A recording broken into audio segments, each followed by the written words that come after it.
বৈষম্য বিরোধী ছাত্র আন্দোলনের অন্যতম ও জাহাঙ্গীরনগর বিশ্ববিদ্যালয় শাখার ১ নম্বর সমন্বয়ক আরিফ সোহেলকে খুঁজে পাওয়া যাচ্ছে না বলে দাবি করেছে তার পরিবার।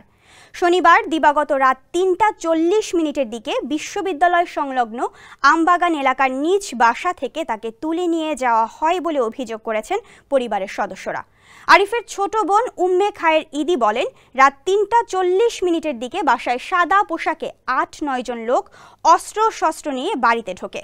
কথা বলার জন্য তারা দরজা খুলতে বলেন। পরিচয় জানতে চাইলে নিজেদের আইন শৃঙ্খলা রক্ষাকারী বাহিনীর সদস্য বলে পরিচয় দেন।